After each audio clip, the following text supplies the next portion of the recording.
Mm. Here we are. It's Wednesday, November 19th, 2025. I'm Larissa.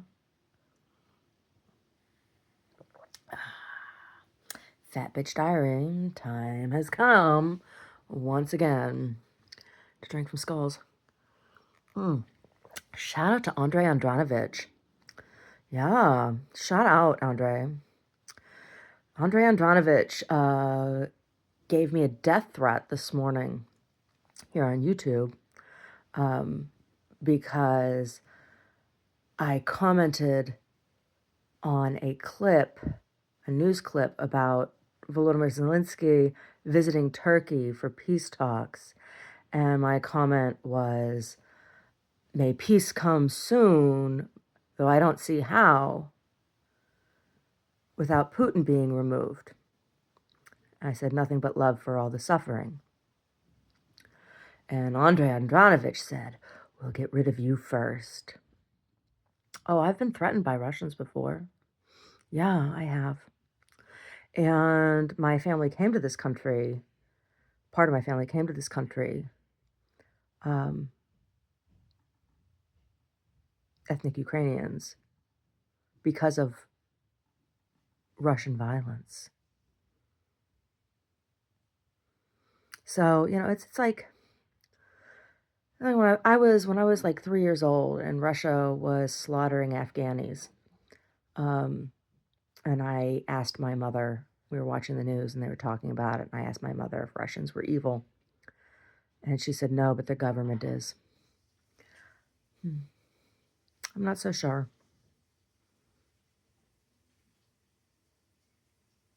I like to think that I will not be judged by my government, right?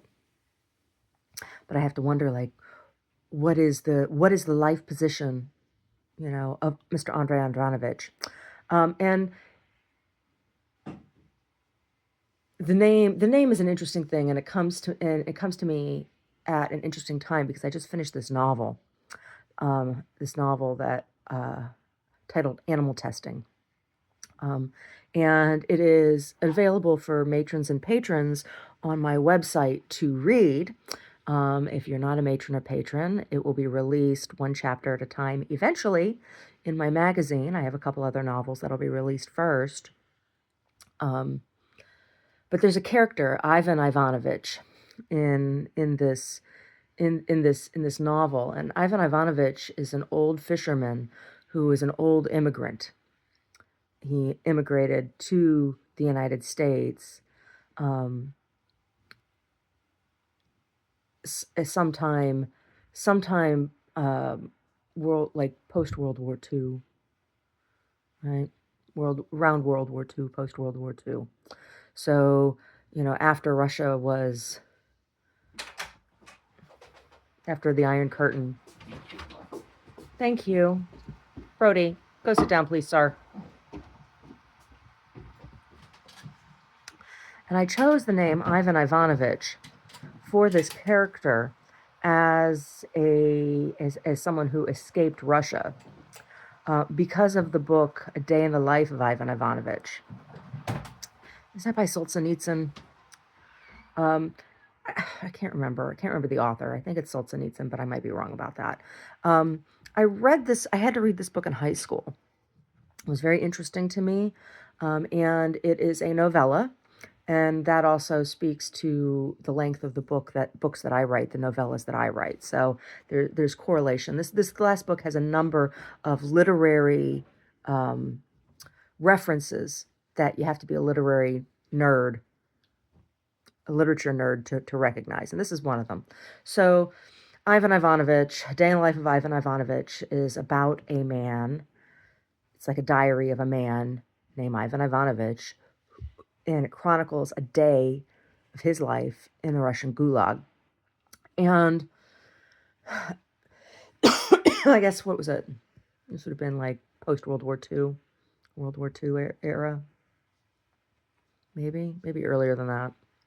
I don't know. It's been a long time since I've read the book, and I'm an old lady now. I'm gonna be 47. I'm gonna be 47 in a couple months, and I read this when I was like 14. But it really made an impression on me. Day in the Life of Ivan Ivanovich. And so anyway, that's why this character, and this is a common um, pattern, naming pattern in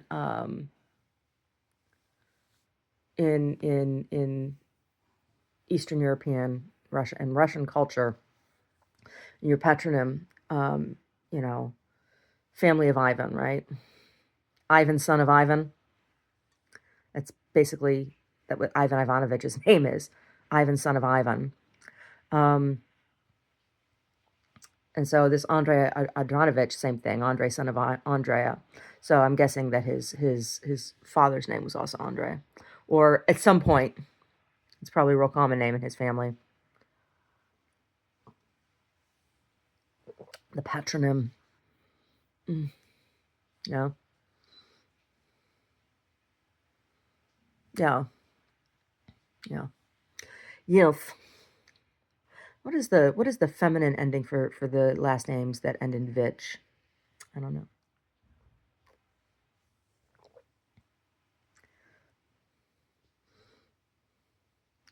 The Ov names are the I believe the feminine ending is Skaya, right? Isn't Askaya or something like was it? Well, I think it depends. It depends on the length of the name. Skaya. And I think it depends on regions. It's just I had a Russian teacher in high school. Her last name was Gorbachinskaya, and her husband's last name was Gorbachev. Right? She was from the Gorbachev family.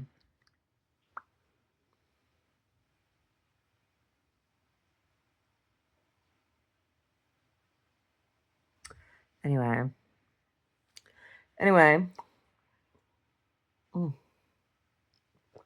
So yeah, yeah, it's okay. Like if the Russians are gonna come and take me out, whatever, they'd be doing my family a favor. My family doesn't give a shit.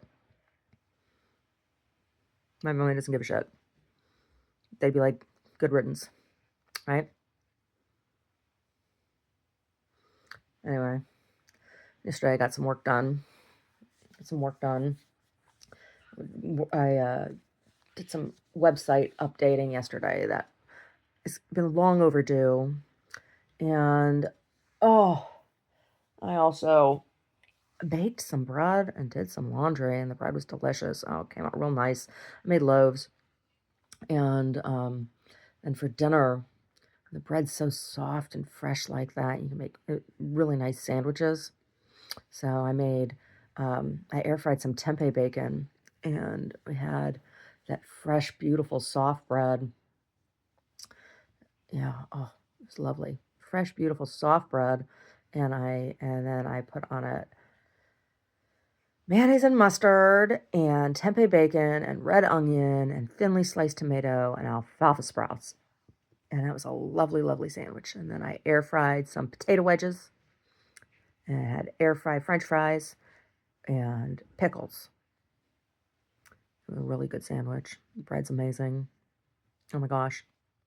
And when took the bread out of the oven and sat it out, and I was like, oh, it's so beautiful. I was like, oh, I can't wait to have that sandwich. And I had to wait for like 4 hours to have that sandwich. And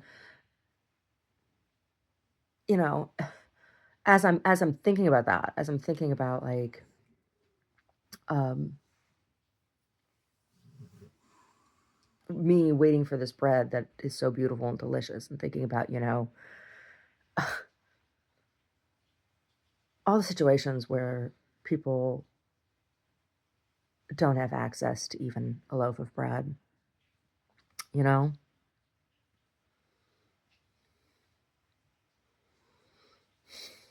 Where a loaf of bread is a luxury.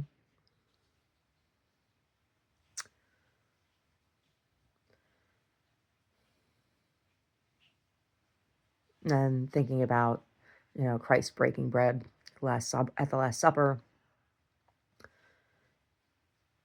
and what the bread represents and is, and Greece recently backing Ukraine. That's a big smack in the face of the Russian Orthodox. And the Russian Orthodox needs a a few smacks, in my opinion, because how, how can they claim any kind of moral fortitude or high ground while supporting such slaughter?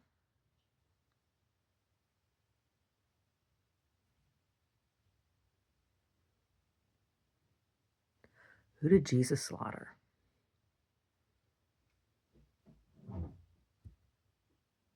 Who did Jesus slaughter? No one. So I told Andre I would plant a dogwood tree and think of him and his. I think I will. I think this spring I'll go out and get me a couple dogwood trees. Why a dogwood tree? Well, the myth of the dogwood tree, the folklore of the dogwood tree, the history of the dogwood tree, the theology of the dogwood tree is that the dogwood tree used to be an upright, sturdy tree with beautiful flowers, beautiful white, snow white flowers. And that this is the tree that Judas Iscariot chose to hang himself from.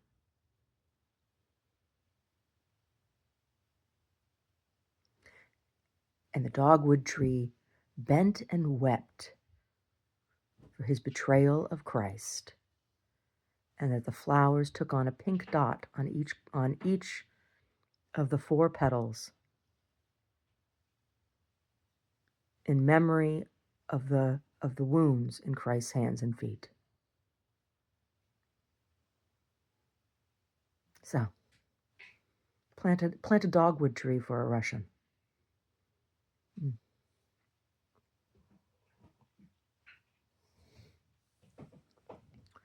Yeah.